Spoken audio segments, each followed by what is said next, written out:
গোটা বিশ্বের এই বিজয়ের কারণে শাম, সিরিয়া, পারস্য, রোম, এরপরে মক্কা, এরপরে হলো আপনার আরব যে সমস্ত এলাকা ছিল সবগুলো ইসলামের আলোক রশ্মি প্রবেশ করলো। সুবহানাল্লাহ বলেন। আল্লাহ রাব্বুল আলামিন সূরাতুন নাসরে আল্লাহ তাআলা ঘোষণা করেন, বিসমিল্লাহির রহমানির রহিম। ইযা জাআ নাসরুল্লাহি ওয়াল ফাতহ, ইজা যখন, যা আসবে, নাসরুল্লাহ আল্লাহর পক্ষ থেকে সাহায্য, আল ফাত ও বিজয়। এটা হলো অনুবাদ, সরল অনুবাদ। যখন আল্লাহ তাআলার পক্ষ থেকে বিজয় চলে আসবে, সাহায্য চলে আসবে, আল্লাহর সাহায্য যখন মুসলমানদের উপর চলে আসে, ইসলামের উপর যখন চলে আসে, পৃথিবীর কোনো শক্তি নাই, কোনো পরাশক্তি নাই সেটাকে আপনার থামিয়ে দেওয়া, থমিয়ে দেওয়া। বারবার দয়াল নবীজি, মায়ার নবীজি মক্কা মুআজ্জামায় এই সূরা নাজিল করলেন। আল্লাহ তাআলা সূরাটা রাসূল পাঠ করে সাহাবায়ে কেরামদের শোনালেন। অনুবাদ শেষ করে আগে, ইযা জাআ নাসরুল্লাহি ওয়াল ফাতহ ওয়ারাআইতান নাসা ইয়াদখুলুনা ফি দীনিল্লাহি আফওয়াজা। ওয়ারাআইতান নাসা, আপনি মানুষদেরকে দেখবেন, ইয়াদখুলুনা সায়াদখুলুনা ফি দীনিল্লাহি আফওয়াজা, ইসলামের মধ্যে দলে দলে প্রবেশ করতেছে। আপনি মানুষগুলোকে দেখবেন ইসলামের মধ্যে দলে দলে তারা ইসলামে প্রবেশ করছে। ফাসাব্বিহ বিহামদি রাব্বিকা ওয়াস্তাগফির, আপনি আপনার প্রভুর পবিত্রতা, মহিমা এবং আল্লাহ তাআলার প্রশংসা করতে থাকুন, প্রশংসিত করতে থাকুন, শুকরিয়া জ্ঞাপন করতে থাকেন, আস্তাগফির এবং তার নিকট ক্ষমা প্রার্থনা করতে থাকুন। ইন্নাহু কানা তাওয়াবা, নিশ্চয় তিনি হলেন ক্ষমাশীল, অতি ক্ষমাশীল আল্লাহ তাআলা। বারবার এখন আসেন তাফসীরের আলোচনা। আল্লাহ তাআলা বলতেছেন যে ইযা জাআ নাসরুল্লাহি ওয়াল ফাতহ, যখন নাকি আল্লাহর পক্ষ থেকে চলে আসে সাহায্য, বিজয়। এই সূরাটা নাজিল হওয়ার পরে রাসূলুল্লাহ সাল্লাল্লাহু আলাইহি ওয়াসাল্লাম 1,24,000 সাহাবায়ে কেরামের সম্মুখে আরাফার ময়দানে জাবালে রহমত নামক পাহাড়ের উপর দাঁড়ায়া আল্লাহর নবী সাহাবায়ে কেরামদেরকে সামনে রেখে ভাষণ দিলেন। বলতে লাগলেন, আল্লাহ তাআলা যখন কোন বান্দাকে দুনিয়া অথবা আখিরাতের যে কোনো একটা কে পছন্দ করবেন, তার জন্য উত্তম করে নিবেন, হয়তো দুনিয়া না হয়তো আখিরাতকে আল্লাহ তাআলা তার জন্য উত্তম করে নিবেন, এমন একটা দিন। ভাইরা আমার, সাহাবায়ে কেরামের ভিতরে যারা অত্যন্ত রাসূলের ভিজ্ঞ সাহাবী ছিলেন, কাছের মানুষ ছিলেন, তারা বুঝতে বাকি রইল না, রাসূল আমাদের মাঝে আর বেশি দিন থাকবেন না। দুনিয়া থেকে নবীজি বিদায় নেবেন, চলে যাবেন। আল্লাহর নবী আয়েশা পাশে বসা ছিল। হযরতে ফাতেমা রাদিয়াল্লাহু তাআলা আনহাকে ডাকলেন, ও ফাতেমা, আসো আমার কাছে এসো। ফাতেমা কাছাকাছি আসলো, কানে কানে চুপি চুপি কি যেন আপনি নবীজি ফাতেমাকে বললেন।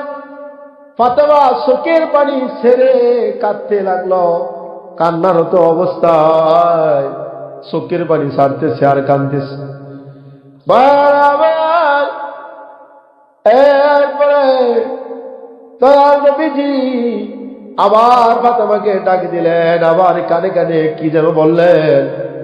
সাথে সাথে ফাতেমা মুস্কি হাসতে লাগলেন। সুবহানাল্লাহ বলছেন না?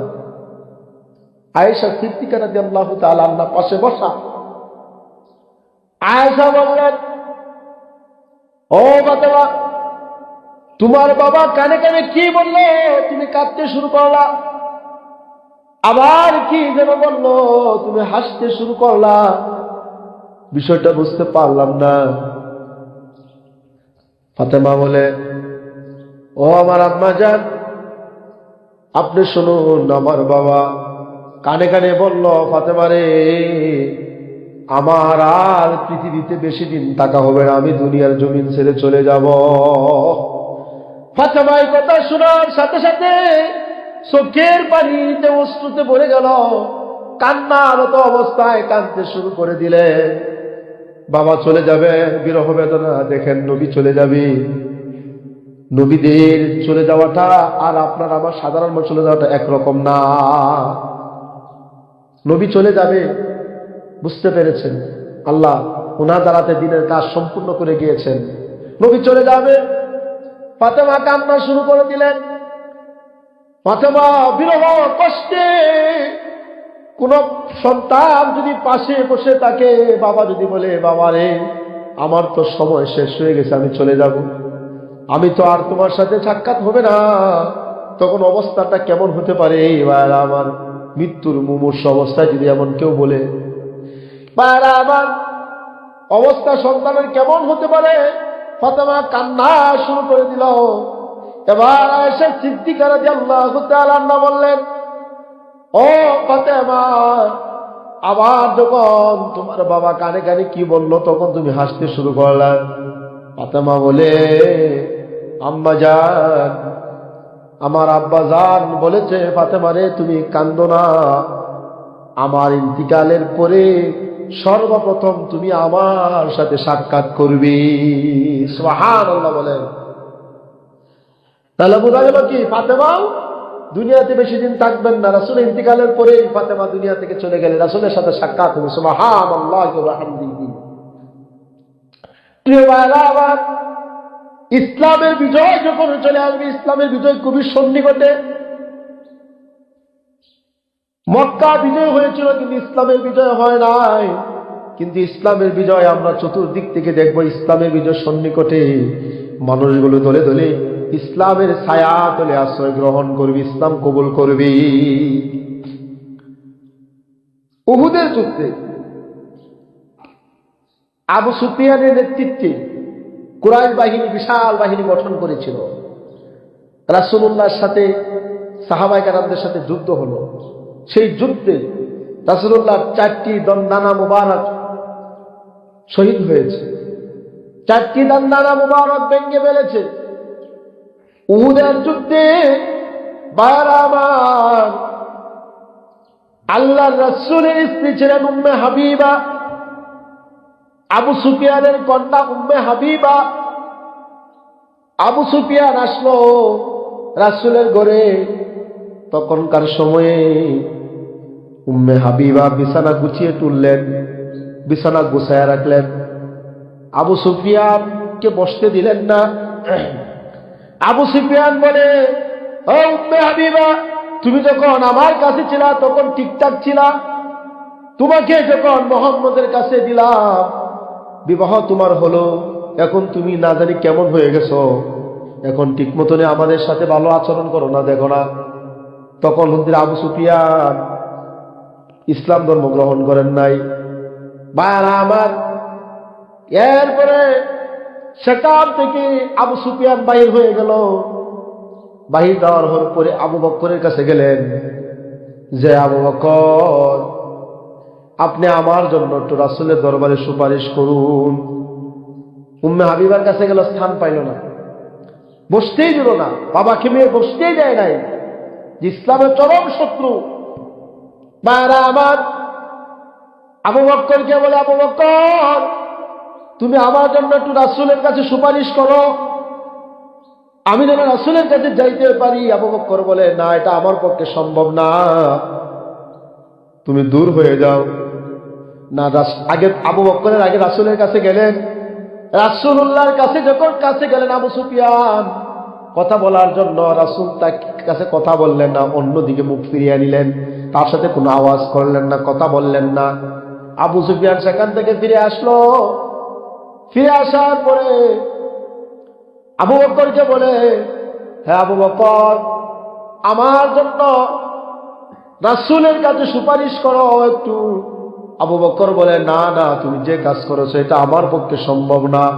রাসূল যেটা সিদ্ধান্ত নিয়েছেন তোমার সাথে আর কথা বলবেন না, তা আমাদের পক্ষে এটা সম্ভব হবে না।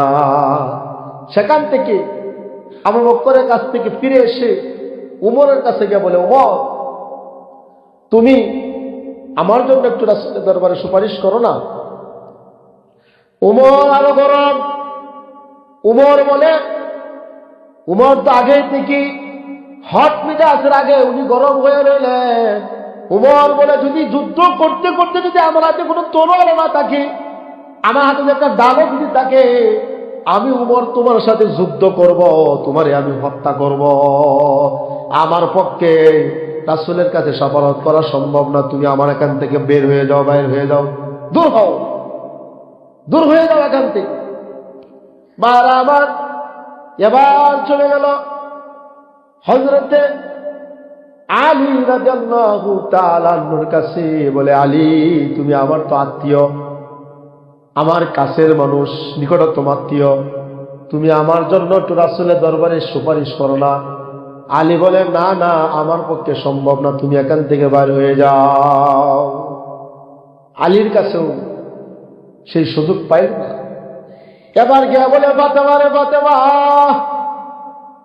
তুমি আমার কাছের মানুষ, নিকটতম আত্মীয়, ও ফাতেমা, তুমি একটু আমার জন্য রাসূলের দরবারে সুপারিশ করো।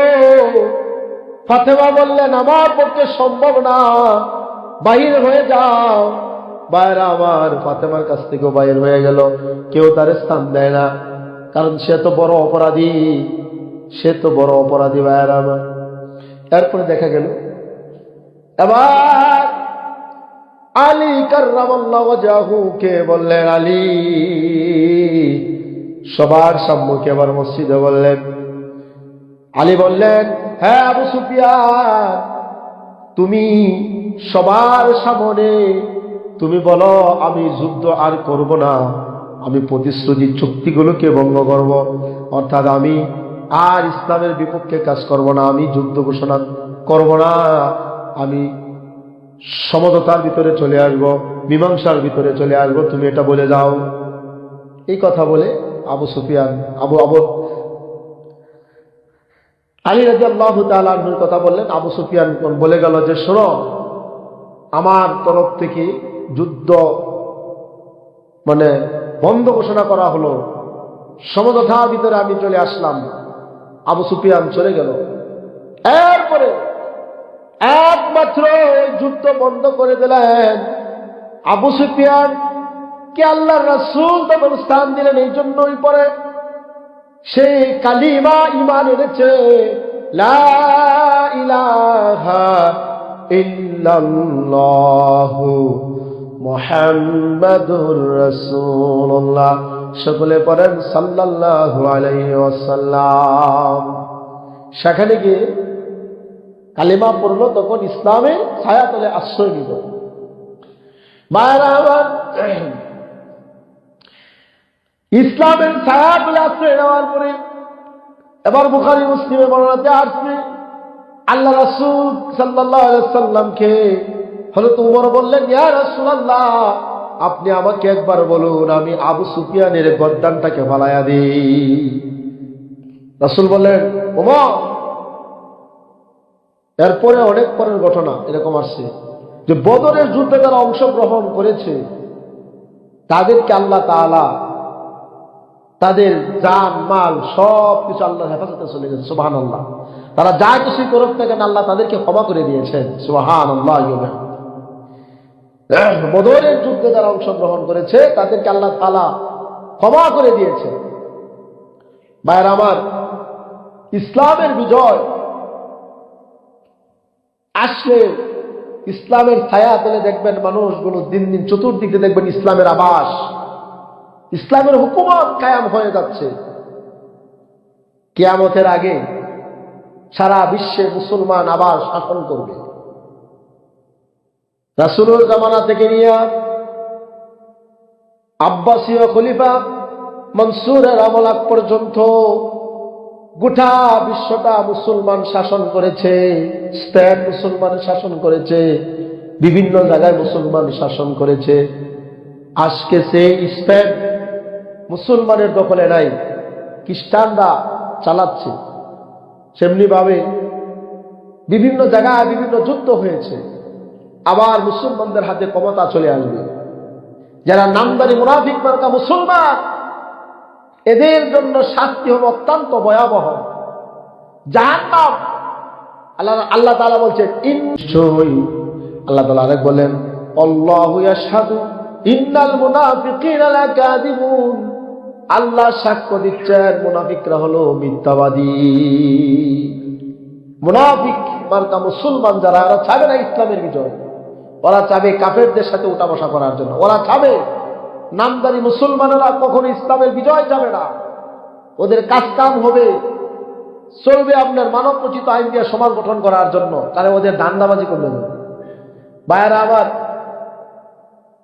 আল্লাহর জমিনে আল্লাহর হুকুম বাস্তবায়ন করার জন্য আপনার আমার সর্বদা চেষ্টা চালাইতে হবে, আকামতে দিন কায়েম করতে হবে। ইসলামের সুশীতল বিজয় যখন চলে আসবে, তখন দেখবেন দলে দলে মানুষগুলো ইসলামের ছায়া হাতে আপনার প্রবেশ করতেছে। জমিন কার? আল্লাহ। আসমান কার? আল্লাহ। আইন চলবে কার? একমাত্র আল্লাহ। কোরআন হাদিস মোতাবেক যদি দেশ যদি কায়েম হয়, যদি কোনো মানুষ কোনো সরকার যদি কোরআন সুন্নাহ মোতাবেক দেশ চালায়, মদিনার সনদ দিয়ে যদি দেশ চালায়, ওই দেশে চুরি হবে না, ওই দেশে ডাকাতি হবে না, ছিনতাই হবে না, রাহাজানি হবে না, সুদ ঘুষ সব কিছু আপনার তুলে দেওয়া হবে, শান্তি আবাস চলে আসবে। সুবহানাল্লাহ বলেন। আমরা চাই কি চাই না? ইসলামের হুকুমত কায়েম হোক, নাকি আমরা চাই না? আমরা চাই যেন আল্লাহ তাআলা যেন বাংলাদেশটাকে ইসলামের হুকুমত কায়েম করার জন্য ব্যবস্থা করে। বলেন আমিন। ভাইয়েরা আমার, আপনি যদি ইসলামের হুকুমত কায়েম হয়,